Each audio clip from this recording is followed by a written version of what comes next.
Hello, my beautiful friends. It's me, Kirsten, and this is the It's Giving Mystical podcast. And this is your podcast for the week ahead. The week of March 28th. So we are fully stepped into Aries season. I think there is a new moon solar eclipse this weekend in Aries as well. I think that Neptune is moving from Pisces and Neptune, which I think is like a 14-year cycle. So that's exciting. Wherever Aries is in your house, in your chart, you might want to check it out. So, which house does Aries rule over? That might be where you're finding the most excitement and intrigue and challenge and also growth in this time that we're sitting in.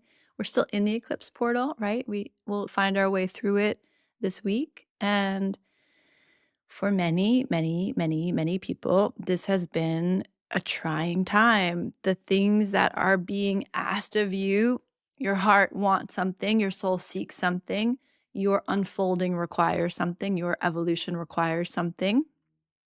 If you're going to be fully engaged here on this planet in this incarnation, and we might know we want it, we might say, oh, this is what I'm longing for. We may or may not be conscious of it, but even if we're conscious of it, this is what I'm longing for. And then the world takes a shape to allow that possibility. And in particular, during this eclipse cycle, that meant you were asked to take a new shape. This has been profoundly challenging in terms of grief, in terms of beliefs, in terms of our identity, in terms of what we want, in terms of our eyes opening one day and being like, oh, wait, this is the life I've created. It does or does not work for me. Oh, this is the thing I believed to be true for so long. And all of a sudden, there's no heart, there's no oomph in it anymore. So much is happening for all of us individually. So just a lot of compassion, a lot of love sent out to you. If you're feeling frustrated, if you're feeling constricted, if you're feeling like the walls are closing in, you're going to punch me in the face, but like it's happening for you. And the question really becomes, what do you need to get through it? And often it's the movement is painful, and then our resistance to the movement is even more painful. So wherever you're being called to turn, like whatever's beckoning to you, either something that's outdated or something that is taking new shape, be patient with yourself. Trust, again, like the co-creative aspect of the universe. So the message that came through these last 2 weeks was like, you don't really know. And we do cause ourselves a lot of pain, a lot of struggle when we're like, well, this is the way it's been, this is the way it has to be. And when the universe is showing us something different or the world is presenting us something different, it can be deeply unsettling at the very least. So, whatever you're feeling, wherever you're feeling the pressure, the squeeze, I would really tell you that the remedy is truth and the remedy is curiosity and the remedy is relaxation.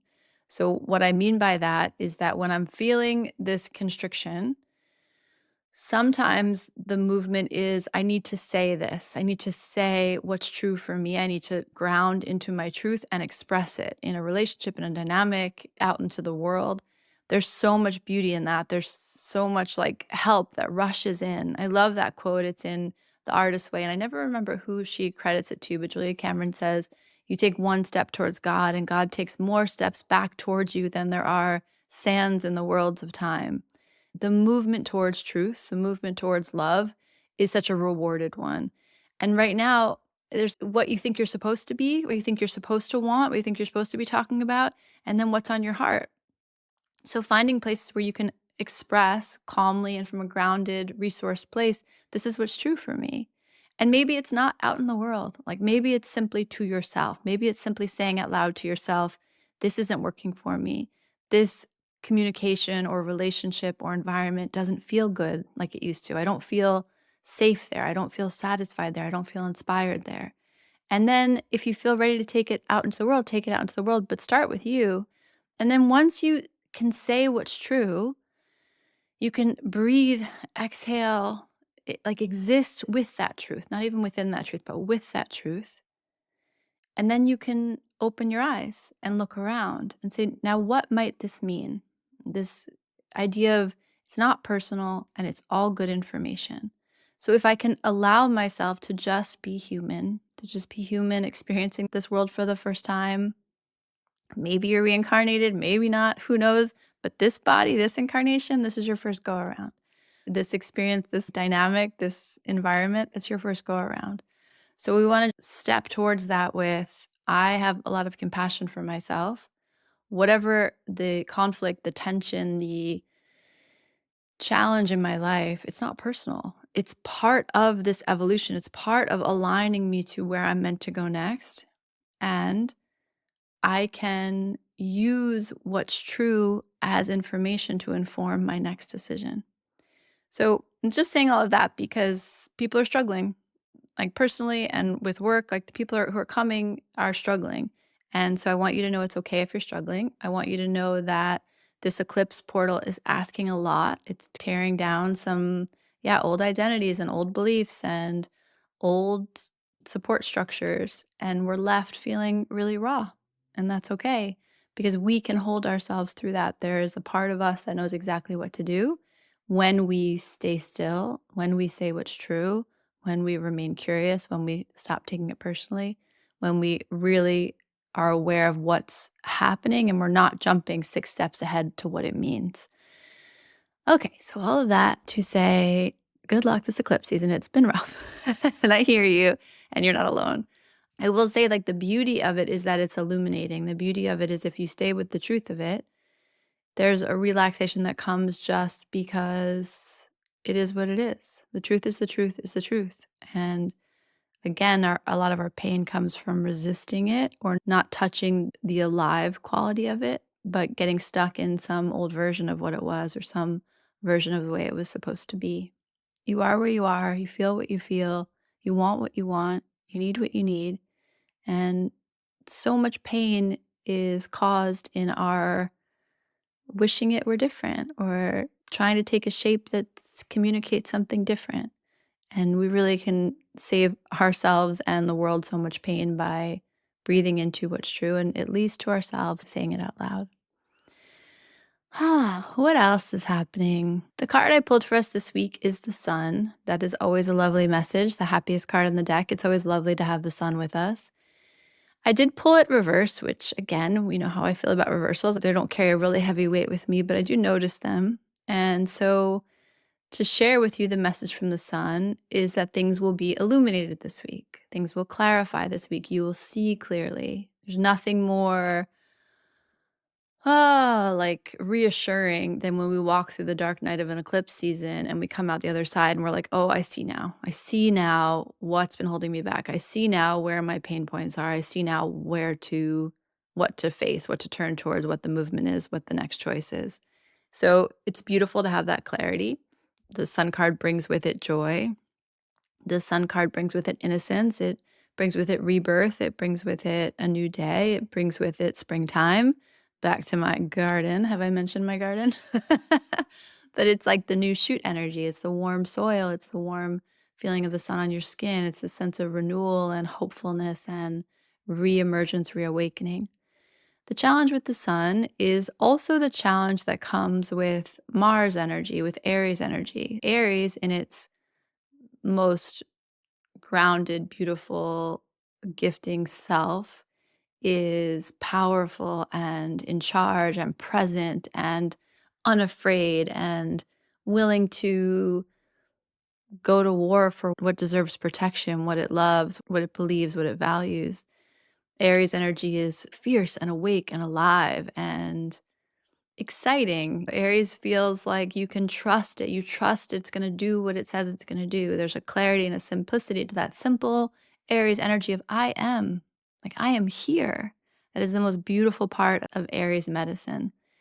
The challenge that comes with Aries energy is that it can burn too hot, right? It can be too hot headed. It can push through. It can forget why it's fighting and just continue to fight because it's gotten used to that energy.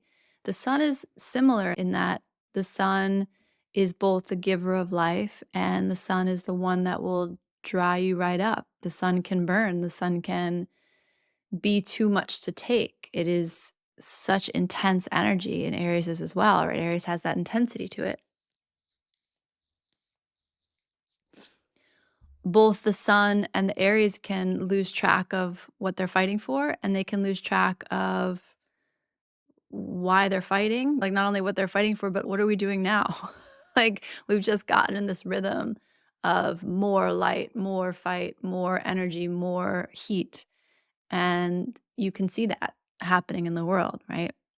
That group chat thing that happened, that's so Mercury retrograde, that's so chaos, but then the doubling down of "so what" is such Aries energy, it's such solar energy of "I can do no wrong, there's nothing other than what I present," right? There's nothing happening behind the scenes.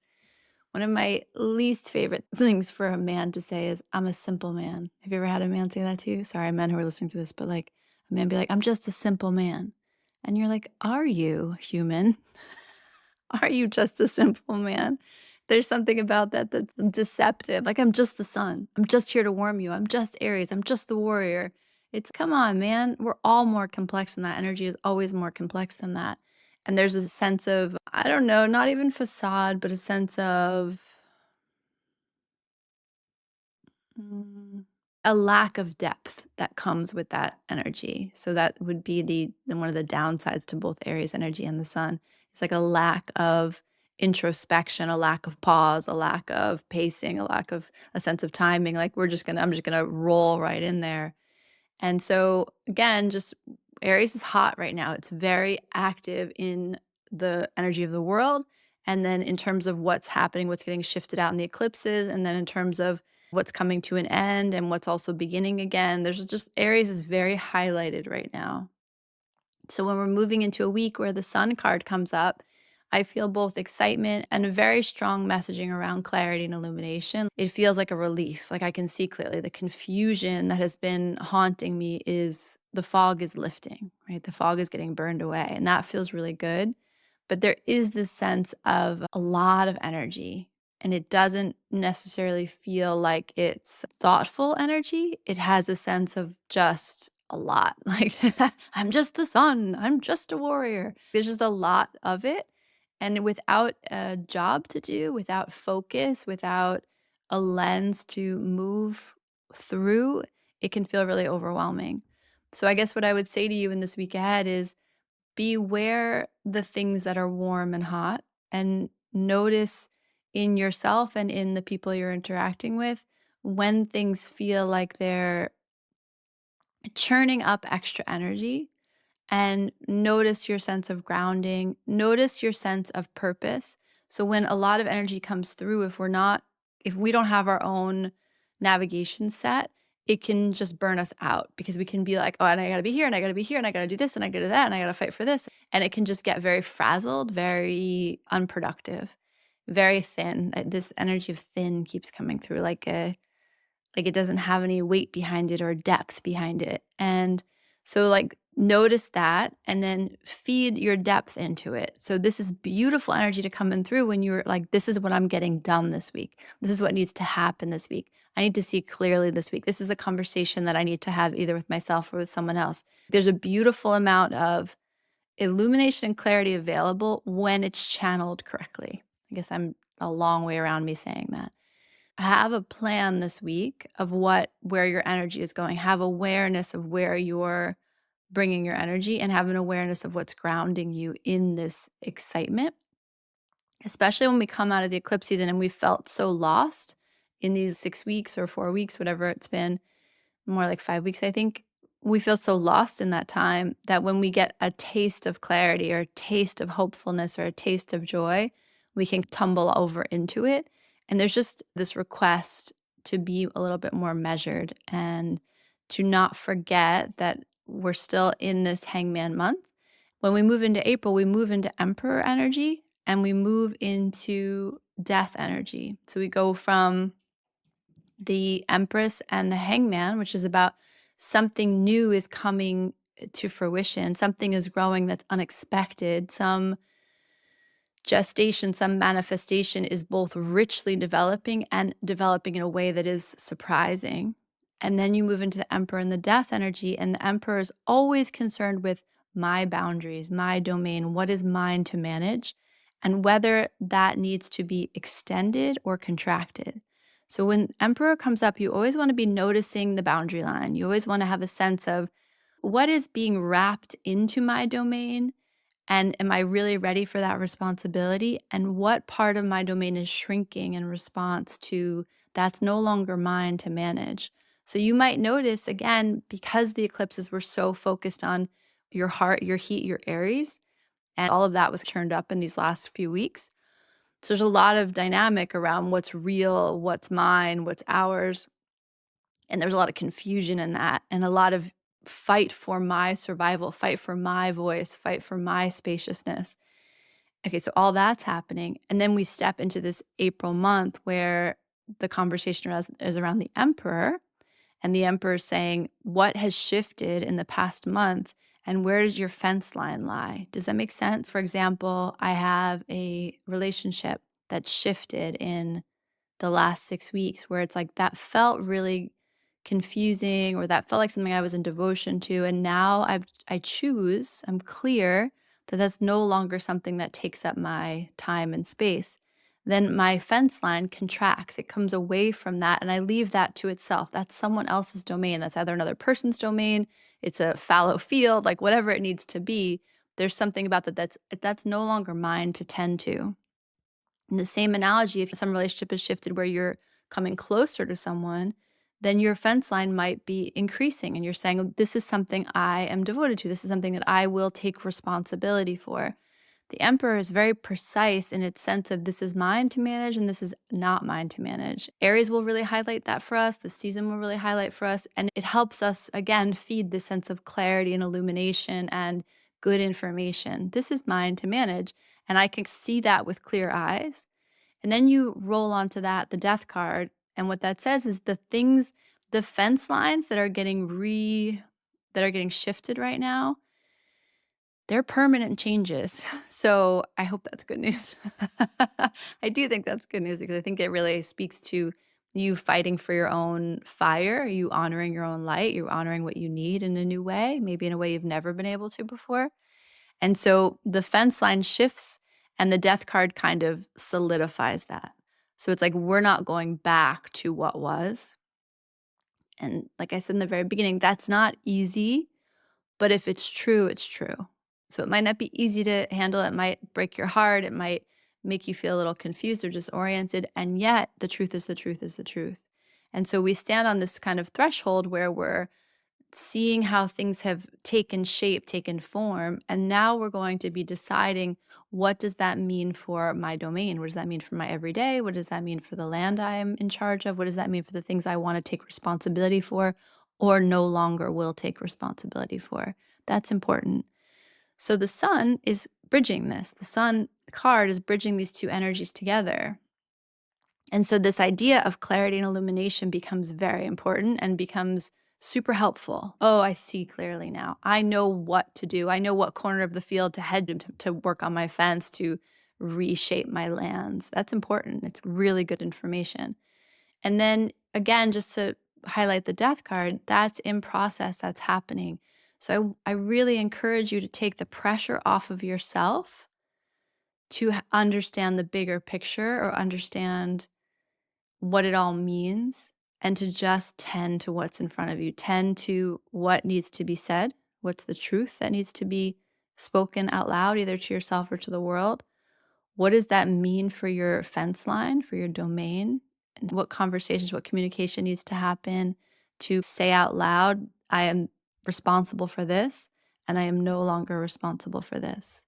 And maybe that's an internal conversation, but often that's going to involve other people because there's something beyond the fence line, right? There's someone has to take over that land or cede that land when you move your fence. You love my fence metaphor. So all of that's happening, and the death and the hangman are reminding us these things are happening and they are happening. And you can take your hands off the wheel. You can stick with this is true for me. This is what it means for me in my everyday life. I don't need to know where it's headed or exactly what it means. I just need to know this is where I stand today. This is the movement that is required of me. This is me staying curious about what it might all mean. Really, really, really want to soften rigidity around, I have to know what this means. And you also want to be cautious that you're not burning yourself out because your energy is misdirected or your energy is this burst of energy doesn't have a place to land. So the sun card this week, beautiful clarity, beautiful illumination, a ton of energy, and a ton of thin energy. So just know it can bring the feeling of burnout. And the best way to counter that, to counterbalance that, is to ground down and put the energy where you know it's going to be helpful. Like what needs the light, the clarity, the sun, the heat, your energy, your passion, your warrior right now. Stay there. Don't go outside the fence line. Stay on your land, man. That's like the message. And it comes up every time this year, and it's a metaphorical thing, but it also has quite a substance to it. These are the things that make up my domain, and these are the things that no longer are mine to manage. These are the things I'm willing to take full responsibility for, and I do that with my heart and my soul and my center. These are the things that fall outside of that domain. It might be really helpful in your journal to sketch that out. Like what are you sure about? What are you devoted to? What is clear? Draw a box around that or a circle around that, and then begin to think about what belongs outside of that container. What does not serve these things that you're clear about? Where are the distractions? And we're going to be a little more rigid about this is what belongs here, and these are the things that are outside of my domain. And I'm going to have a lot of clarity around that and a lot of support from the universe to make those changes, if not permanent, supported. Like things that you decide that you choose not to take responsibility for, they are going to have their own transformation, their own momentum into something new. And then once they take a new shape, you can decide, oh, yeah, I do want that back in, or no, that still belongs outside of my space. Interesting, interesting message, interesting times. And yeah, just hoping you really feel the clarity this week. Hoping you have a sense of what your domain is and that you're brave and clear about what belongs inside the fence and what belongs outside the fence. And again, it's not personal, it's just true. This is what I can handle. This is where my devotion lies. This is not mine right now. It's all good. It's all, like I said, truth is the truth is the truth. And sometimes we're causing ourselves a lot of pain when we're pretending it's otherwise. And the invitation so much from the universe right now is to come back to yourself. Like, worry about yourself. That's this overarching feeling of if you really tend to yourself, do you know that might actually be the most important service you ever do? Because it's true. Huh. Okay, what can I tell you? Mystic Rising, we're going to start the calls this coming week. So if you are interested, hop on. Just to say, I've had a couple questions. So the way this community is going to work, it's going to be all online, and it is going to be these 3 calls a month that are going to be mentorship and learning and energetics and practice. The first call will really be about introducing the energy and working with it. Then we'll take that practice into the week ahead. We'll come back in the second call and we'll work with it. We'll see what shifted and see what needs to be like worked with more. And then you'll take that practice, probably in individual or general practices, and then we'll work with those into the third week. And the third week will be how does this mean for my life? Like, how does this impact me now? And then you have that fourth week to integrate and pause and clear it. And then we begin again with the next archetype the next month. So would I love to have you there for the whole year? 100%. Could you come for 1 month? Absolutely. This is really meant to be a place of learning and play and exploration. It's meant to be accessible. There's no interest in trapping anyone in any kind of like month-to-month contract. I'm very interested in you coming to this place, setting this container that feels safe and full and abundant and creative and inspiring. And I invite you to come join me there. And I want that to happen in a way that feels good to you. I'm thinking about the late fall or early winter next year having a retreat where we dive deep into these movements, but that's still on the books. And right now I'm just working on getting this up and running. This is where I'm putting my money where my mouth is. Is that the saying? I do believe that so much of the world is telling us what's wrong with us. And so much of self development and spirituality is this low key pressure to get better, to fix yourself, to become more. And I really, in my business and in my work, want to counter message that you are enough, that it's okay to be human and to struggle and to be messy, and there is a possibility to take up more space and be more at home in your body, be safer in your own being. And that's not as hard as it sounds. Like, that can sound like I wouldn't know where to begin. This Mystic Rising community is meant for you to walk in if you're deep in practice and you've been studying the feminine archetypes and working with energy for a dozen years, it's going to serve you. If this feels like I don't even know what's going to happen there, it's going to serve you. Like, this is where I would ask for your trust. I do know how to be in space with women. Feel deeply aligned with this work, and I invite you to come as you are and see if it serves you. And then shaman school, obviously, please go check that out. The only other thing I would say, which I haven't actually said out loud, is I did a little guide to the hermit for 2025. It's free on the website if you want to go there. It's really easy to get access to that. So feel free to go and check that out. Maybe that will help you understand that part of what we're doing in this year ahead is learning to walk the path step by step. The road is not illuminated before us to the end of the year. It's very much created by each step in front of you, one step at a time. And we can forget that. So feel free to go grab that. It will help you invoke and awaken and invite the hermit medicine into your life this year. And may that serve you well. I think that's everything. Looking forward to the sun this week and looking forward to seeing those of you who are already joining us on Tuesday's call. And otherwise, just sending a lot of love and peace to you, knowing that it might be a challenging time, but also knowing that you are strong and resilient and capable. And it really is happening for you. I know that. And I know you might want to punch me for saying it, but it's true. So much love. Bye.